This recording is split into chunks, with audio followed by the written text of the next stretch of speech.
Naglalakad si Ireneo pauwi galing sa eskwela. Nagmamadali kasi nagbabadya ang pagbuhos ng ulan. Madilim ang kalangitan, may kidlat at kulog na dumadagungdong sa kalayuan. Ang bahay nila ay hindi sa gilid ng kalsada mismo. Kailangan niya pang maglakad ng mahigit 200 metro papunta sa gitna ng nyugan. At habang naglalakad siya sa kalsada, "Silong na muna, uulan na!" Ito ang mga sigaw ng kanyang mga kabarangay na kanyang nadadaanan. Paisa-isa na kasing pumapatak ang ulan, malalaki. Singlaki ng butil ng mais ang bawat patak na nagmumula sa maitim na ulap sa kalangitan. "Salamat, dadalian ko na lang para sa bahay na ako tumigil." Iyan naman ang sagot ni Ireneo sa kanyang mga kamag-anak. Hindi nga nagtagal, biglang bumuhos ang malakas na ulan. Ito'y sa lugar pa na walang bahay o tindahan na pwedeng matakbuhan para makisilong. May nadaanan siyang puno ng saging, nilabas niya ang kanyang lansitang daladala para pumitas ng dahon na kanyang gagawing panangga sa ulan. Nang yumuko siya pagkatapos niyang makapitas ng dahon, nakita niya ang isang libretang itim. Bagamat nagtatanong ang kanyang isip kung ano yun, pero pinulot niya ito. Laking gulat ni Ireneo na kahit sa gitna ng malakas na pagbuhos ng ulan, nakatiwangwang ito sa lupa pero tuyo ang libreta. Maging ang mga pahina nito ay tuyo rin, gayong hindi naman ito plastic. Pambihirang aklat to. Ha? Nako, baka agimat ito. Kasi hindi siya nababasa sa ulan. Swerte ko. Agimat ito kasi malakas ang ulan pero tuyong-tuyo siya. Baka agimat ito sa paglalangoy. Ito ang pumasok sa isip ni Ireneo kaya kinuha niya ang libreta, inilagay niya ito sa loob ng kanyang bulsa. Nagpatuloy na siya sa paglalakad pauwi. Pumapasok sa kanyang isip na maaaring agimat nga ito sa paglalangoy. Kung ganoon, hindi malayong matupad at sigurado siyang walang balakid sa kanyang pinapantasyang maging isang tanyag na manlalangoy sa buong mundo. Walang maaaring makatalo sa kanya kahit pa sa mga pandaigdigang palakasan ng paglalangoy. Hindi niya maintindihan ang ibig sabihin ng mga salitang nakasulat sa malalaking titik dahil ang mga ito ay nakasulat sa salitang Latino. Subalit naiintindihan niya ang mga numerong nakasulat. Nagsasaad ito ng kung ilang beses niyang bibigkasin ang mga katagang iyon. Naiintindihan niya rin ang sinasabing Nonom Veneres. Kahit iba ito sa salitang Espanyol na kanilang pinag-aaralan sa kolehiyo. Pero ang salitang Biyernes at Veneres ay magkalapit lang. Nakuha niya ang ibig sabihin. 3 beses na uusalin ang mga salitang Latin na nakasulat at gagawin niya ang ritual sa loob ng 9 na Biyernes. Pagkatapos nito, kailangan niyang ituloy-tuloy bawat Biyernes na walang patid. Sumapit ang unang Biyernes. Nang tulog na ang kanyang mga kapatid at magulang, tahimik na ang kapaligiran. Pinatay na ni Ireneo ang ilaw na kuryente sa kanyang silid. Nagsindi siya ng kandila, binuklat ang libretang itim at inusal ang mga katagang nakasulat. Unang bigkas niya pa lang, may naramdaman na kaagad siyang panlalamig sa kanyang katawan. Gumagapang ito sa kanyang buong kalamnan. Nang matapos siya sa pangatlong beses, biglang umihip ang malakas na hangin.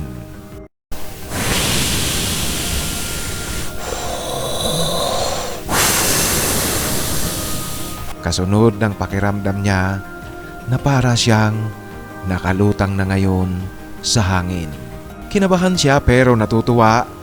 Ang nasa isip niya ay kung agimat ito, matutupad ang kanyang pantasya sa larangan ng paglalangoy na palakasan.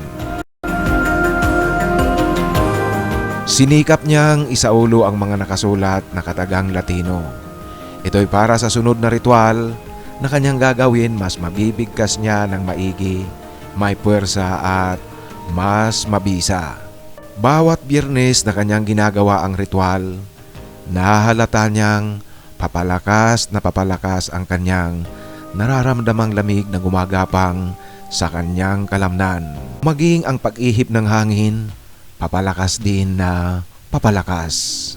Noong ikasiyam na Biyernes, sa pag-ihip ng malakas na hangin, binuksan ni Ireneo ang bintana ng kanyang silid.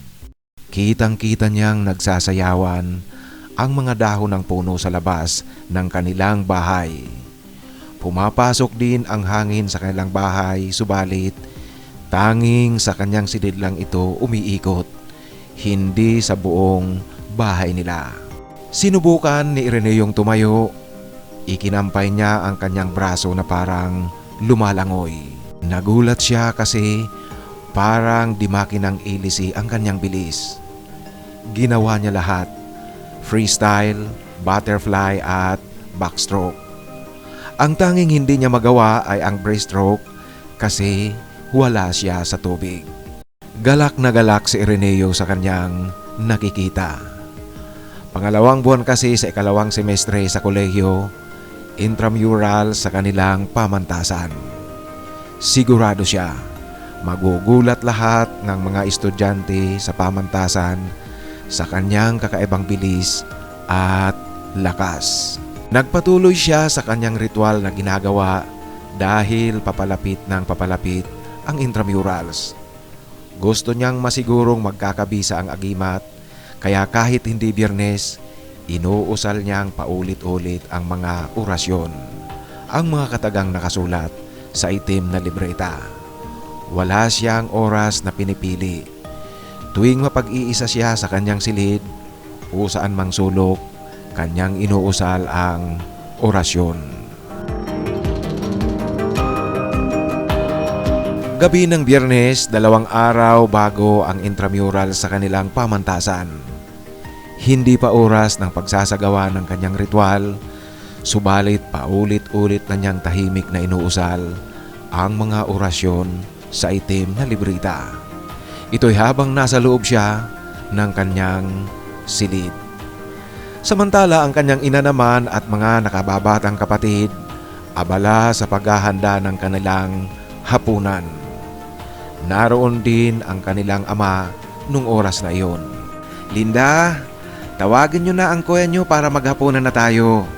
Ito ang utos ng kanilang ina sa nakababatang kapatid na si Linda. Kuya, kakain na, labas ka na dyan. Kuya."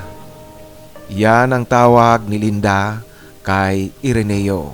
Subalit labis na nagtaka si Ireneo nang bigla na lang nagsisisigaw ang kanyang kapatid habang sumasagot siya sa pagtawag nito sa kanya. Tuwing binibigkas niya ang salitang, "Oo, lalabas na ako, sandali lang. Oo." Tuwing binibigkas niya ang mga katagang ito, iba ang naririnig ng kanyang kapatid. Sa labis na pagtataka ni Ireneo kung bakit nagsisisigaw sa takot ang kanyang nakababatang kapatid, binuksan niya ang pinto ng kanyang silid. Subalit lalong natakot ang kanyang kapatid nang makita siya. Mama! May impacto sa silid ni Kuya! Ito ang sigaw ng kanyang kapatid na si Linda. Tumakbo ang kanyang nanay at tatay para tingnan ang sinasabi ng kanyang nakababatang kapatid. Lahat nagimbal ang mga ito sa kanilang nakita. Isang nanlilisik na mata, mabalahibo at may pangil na katauhan ni Ireneo ang kanilang nakikita. Kumuha ng itak ang kanyang ama para labanan ang impakto sa loob ng kanilang bahay. "Papa, wag! Ako si Ireneo! Papa, wag! Wag! Hindi ko kayo sasaktan! Ito ang paulit-ulit na sinasabi ni Ireneo. Subalit hindi siya naiintindihan ng kanyang mga magulang at kapatid kasi ang naririnig ng mga ito, sa kabila ng pagpapakilala ni Ireneo, nakikita niya na talagang tatagain siya ng itak ng kanyang ama. Tumakbo na siya palabas ng kanilang bahay para iwasan ang pag-atake ng kanyang ama. Ngunit lahat nagulat dahil sa isang kisap mata, nasa labas na ng bahay si Ireneo. Maging si Ireneo litong-lito sa kanyang nasaksihan. Hindi niya malaman ang nagaganap, bakit gusto siyang patayin ng kanyang ama at bakit ganoon siya kabilis kung kumilos. Mama, Papa, ano pong problema? Bakit gusto niyo kong patayin? Ito ang wika niya nang makalabas siya sa kanilang bahay. Nagtatanong sa kanyang ama. Subalit lahat na sinasabi ni Ireneo ay walang silbi kasi ang naririnig ng kanyang mga magulang,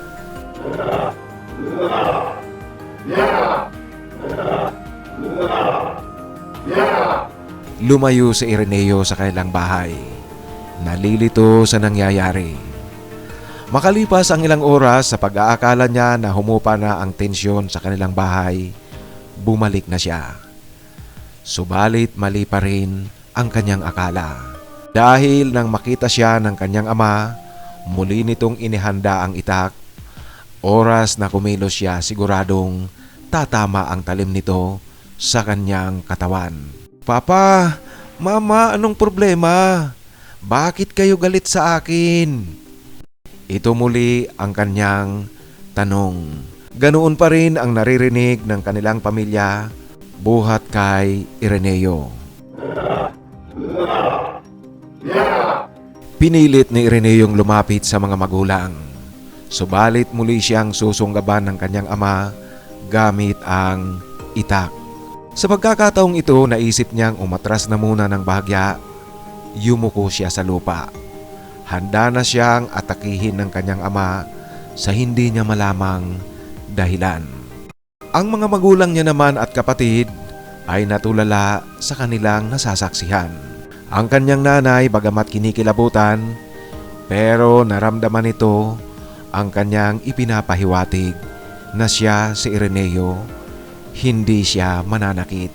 Mama, anong problema? Bakit gusto akong tagain ni Papa? Ito ang tanong niya sa kanyang ina, pero hindi rin ito naiintindihan dahil nga ang naririnig ng kanyang ina. Paglapit niya sa kanyang ina, nagulat ang lahat nang yakapin ni Ireneo ang kanyang nanay. Anak, alam ko ikaw yan. Bakit ganyan ang itsura mo, anak?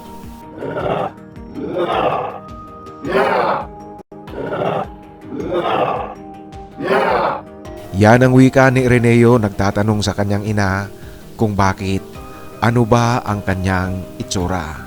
Bagamat takot na takot, naglakas ng loob ang kanyang kapatid na si Linda. Dala-dala ang salamin na kinuha mula sa tukadura, ipinakita ito kay Ireneo.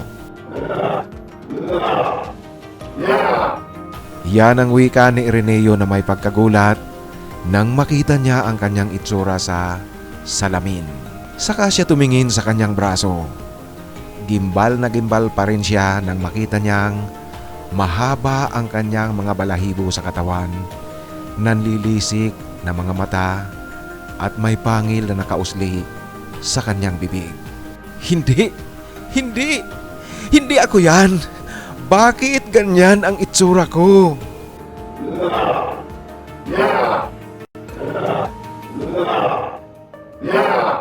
Yan ang wika ni Ireneo. Hindi matanggap na ganoon ang kanyang anyo. Napapatadyak siya sa lupa, tumatalon-talon sa pagkagulat. Ngunit lalo siyang nahiwagaan kasi kaunting indak lang ng kanyang paa, lumulundag siya ng mataas. Mataas na mataas, mas mataas sa mga punong kahoy. Kumikilos rin siyang padabog Nalulula ang kanyang mga kapatid at magulang sa bilis ng kanyang pagtakbo paikot-ikot sa mga puno ng jog at mga punong kahoy sa paligid ng kanilang bahay.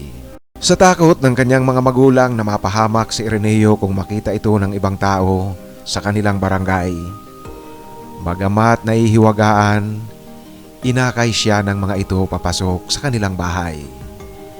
Noong nasa loob na ng bahay, "Anak, gusto mong kumain? Kain ka na. Maghapunan ka na." Yan ang wika ng kanyang ina. Biglang nakaramdam ng gutom si Ireneo. Tumayo siya para kumuha ng kanyang hapunan. Subalit sa halip na sa kusina pumunta, kumuha ng pagkain sa ref, parang kidlat ang kanyang bilis na tinungo ang kulungan ng mga manok. Agad niyang dinakma ang isang natutulog na manok, kinagat ito at nginuya. Sarap na sarap siya sa lasa nito, kumakain siya ng fried chicken. Ang nasa isip ni Ireneo, masarap talagang magluto ang kanilang nanay. Hindi niya alam na kinikilabutan ang kanyang mga magulang at kapatid sa kanyang ginagawa. At maging si Ireneo ay nagimbal din nang kanyang makita sa salamin ang kanyang anino, duguan ang kanyang bibig.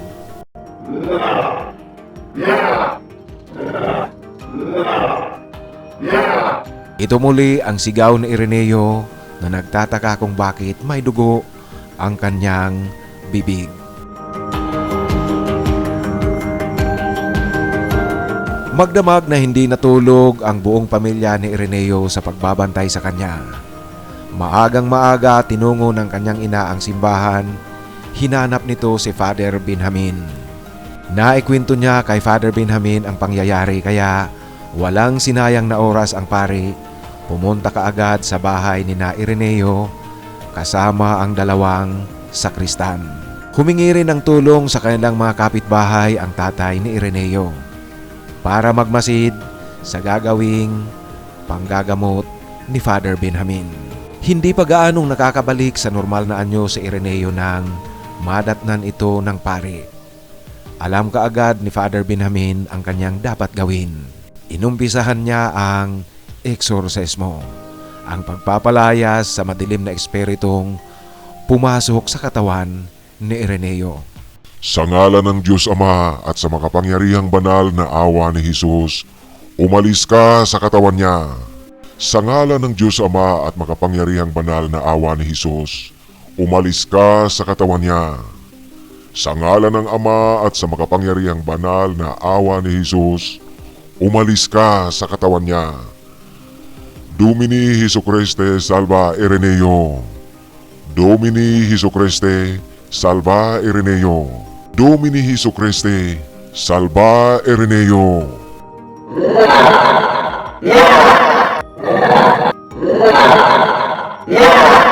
Ito ang ingay ng sigaw ni Ireneo pagkatapos magsaboy ni Father Benjamin ng banal na tubig sa kanyang katawan. Pagkatapos ng ilang beses na pag-usal ng pari sa banal na orasyon, hinimatay si Ireneo. At habang walang malay si Ireneo, alam ng pari na may isa pang bagay na dapat siyang tuluyang puksain. Hinalungkat nila ang mga gamit ni Ireneo sa loob ng kanyang silid. Si Father Benjamin patuloy na nagpapaulan ng banal na tubig sa loob ng silid. Kitang-kita niya na gumalaw ang isang aparador kung saan nakatago ang itim na libretang napulot ni Ireneo. Buong taimtim na inusal ng pari ang orasyon. Kasunod ang pagpapaulan muli ng banal na tubig. Mabilis at buong lakas niyang hinawakan ang itim na libreta. Inutusan ni Father Benjamin ang tatay ni Ireneo na maghukay sa kanilang bakuran. Nang matapos ang paghuhukay, nilagyan nila ito ng tuyong sanga at dahon ng mga kahoy. Maingat na inilagay ni Father Benjamin ang itim na libreta sa gitna ng mga tuyong sanga ng kahoy at dahon. Mabilis nilang nilagyan ng tela metalika ang ibabaw ng hukay. Pinatungan ito ng malalaking tipak na bato ang gilid ng tila metalika. Malalaking bato na sadyang hindi basta-basta magagalaw kung sakali mang merong kakaibang puwersang lumabas. Binuhusan nila ng gasolina para madaling magliyab, tapos sinilaban ito. Habang naglalagablab ang apoy, biglang lumakas ang hangin.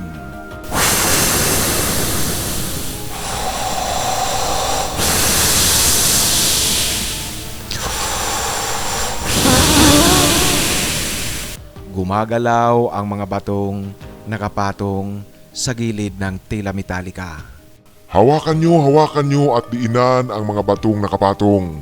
Hawakan nyo at huwag nyong palalabasin ang libreta mula sa apoy. Ito ang sigaw ni Father Benjamin sa mga lalaking naroon. Inutusan niya na siguradong hindi mabubuksan ang hukay, hindi makakalabas ang libretang itim. Biglang napasigaw si Ireneo habang wala itong malay.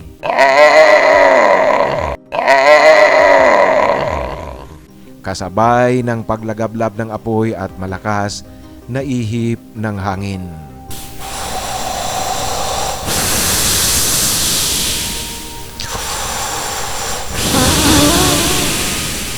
Dios Pater Omnipotens Salvanus, Jesus Christus Salvanus.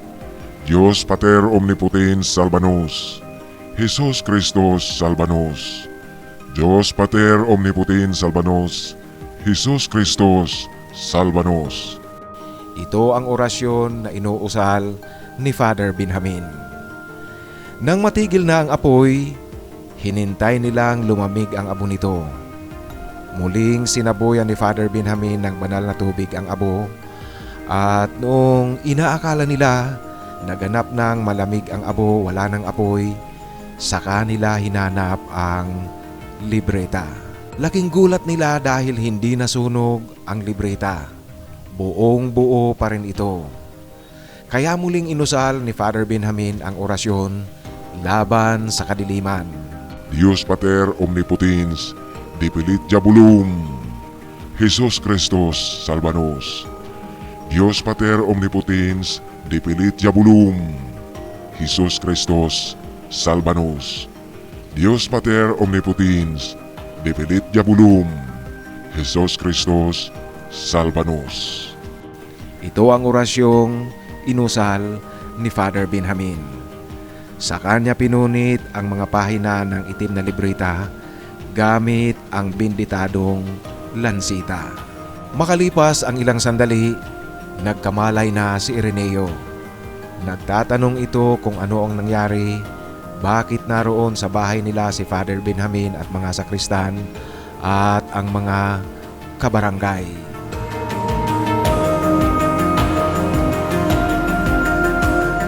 Nagmamadaling inutusan ni Father Benjamin ang mga lalaking gumawa ng kahon na gawa sa kahoy. Ang mga lalaking naroon. Nang matapos itong gawin, pinabuhusan ni Father Benjamin ng semento hanggang kalahati nito. Pagkatapos inilagay niya ang punit-punit na libritang itim sa gitna at muling pinatungan binuhusan ng semento. Ito'y para gitnang-gitna ang kinalalagyan ng libritang itim. Pag tumigas ang semento, nasa kalagitnaan ito, hindi ito makakawala. Ganoon pa man, hindi na sila nag-aksaya pa ng panahon, hindi na nila hinintay pang tumigas at matuyo ang semento. Nung oras ding yun, dinala nila ito sa sementeryo at ibinaon. Ito'y upang hindi na makawala sa semento ang itim na libreta. Huwag nang mambiktima pa ng ibang tao na pwedeng makapulot nito kung ito'y pababayaan lang na nakawala, nakakalat sa kung saan-saan. Binalaan rin ni Father Benjamin ang lahat na tao na huwag basta-basta uusalin ang anumang nakasulat kung sakaling makapulot sila ng mga kagayang bagay, kagaya ng libretang itim na napulot ni Ireneo. Huwag basta-basta uusalin ang nakasulat. Mas maigi na dalhin sa simbahan para sabuyan ito ng banal na tubig. Sa gayong paraan malalaman kung ito ay makadiyos o kaya gawa ng kadiliman.